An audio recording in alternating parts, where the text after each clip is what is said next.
नीतीश बाबू, लालू जी और राबड़ी जी ये अपने वर्ग के बोझ को कम करने के लिए आरक्षण का इसमें से जातियों को लाला करके अति पिछड़ा में डालते गए।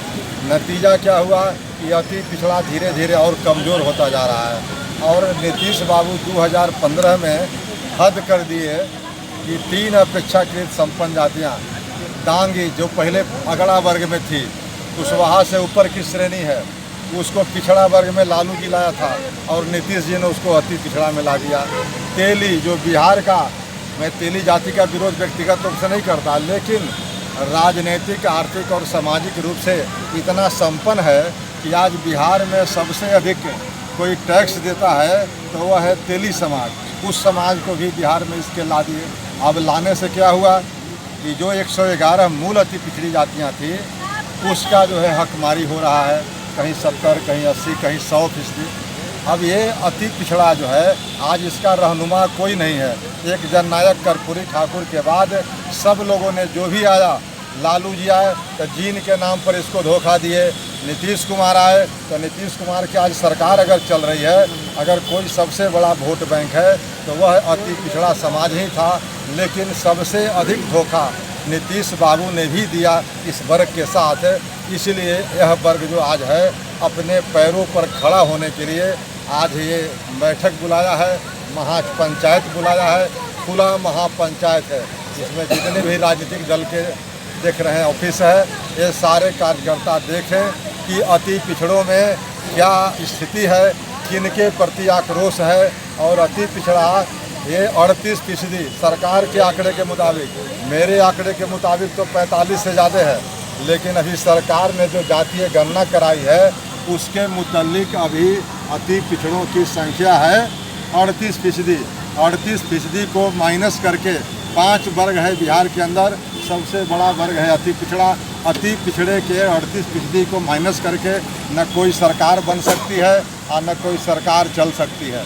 इसलिए रामानी जी एक सवाल है कि इतना धूप में और पूरा आपने ये मिडिल स्कूल का जो है भर दिया है, महापंचायत बुलाया, तो रामबली जी इस लड़ाई को कहाँ तक लेके जाएंगे? पसीना टप टप चू रहा है सर, देख रहे हैं। मैं तो इसके लिए अपना विधायक था, अभी 2026 तक हम रहते MLC। 3 साढ़े 3 साल की विधायकी मैंने गंवाई। मैं अपने कमाई का पैसा जितना बनता है इसमें खर्च करता हूँ, मेरा जितना समय बनता है उतना समय देता हूँ। और लोगों से मैंने शपथ लिया है कि जब तक मेरे रगों में खून रहेगा तब तक इस लड़ाई को हम लड़ते रहेंगे, चाहे इसका परिणाम जो हो।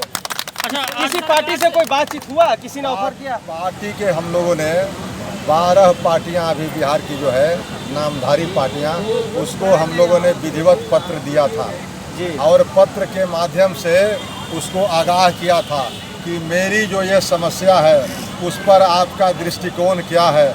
अगर आप चाहें तो इस महापंचायत में भी रख सकते हैं, नहीं चाहें, अगर शर्म और डर लगता है तो आप लिख करके हमको दे दीजिए। लेकिन महापंचायत अगर पार्टियों के रुख के मुताबिक अगर अपना निर्णय की तो इसमें हमारे अति पिछड़े समाज का दोष नहीं होगा।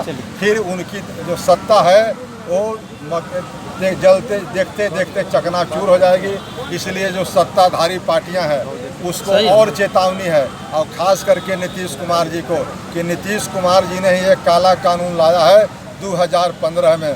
इस काला कानून को उनके खुला चेतावनी देने हम लोग आए हैं महापंचायत के माध्यम से कि समय रहते नीतीश कुमार यह काला कानून अगर वापस नहीं करता है तो हम तमाम अति पिछड़ा वर्ग के जो प्रतिनिधि यहाँ आए हुए हैं, अति पिछड़ा वर्ग के मास नहीं है, अति पिछड़ा वर्ग के प्रतिनिधि है, सभी लोग नेता हैं, सभी लोग समझदार हैं और पूरे बिहार के हर कोने से अभी चल चुके हैं, रास्ते में हैं, कुछ आ रहे हैं, कुछ आ गए हैं, कुछ खाना खा रहे हैं। लेकिन घंटों भर के अंदर में ये सारे बिहार के कोने कोने से प्रतिनिधि आ जाएंगे और तब जब हम लोग निर्णय करेंगे तो वह निर्णय राजनीतिक दलों को पचेगा नहीं।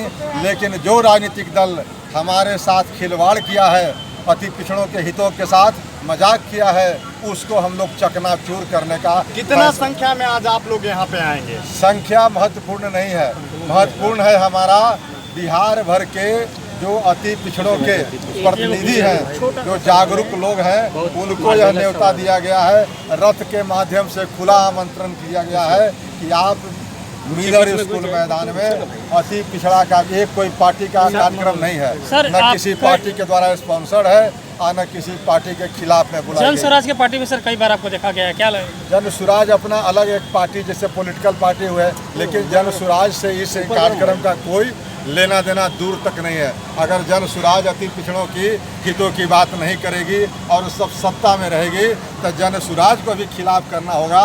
तो मेरे जैसा व्यक्ति सबसे आगे आएगा, लेकिन अभी तो जन स्वराज जो है पैदा ही हुआ है, अभी तो जन स्वराज सत्ता में नहीं आई है, तो हम जन स्वराज को क्यों लड़े? अभी तो जो सत्ता में है, जो काला कानून लाया है, उसके खिलाफ हम लड़ने की। यानी कि रामबली जी समाज के लिए किसी से भी लड़ लेंगे, समाज के लिए और अति पिछड़ों के लिए किसी पार्टी और किसी व्यक्ति से भी हम लोग लड़ने के लिए तैयार है। इतना हम लोग संकल्पित भाव से आज यहाँ बुलाए हैं। चलिए विधानसभा चुनाव भी लड़ेंगे।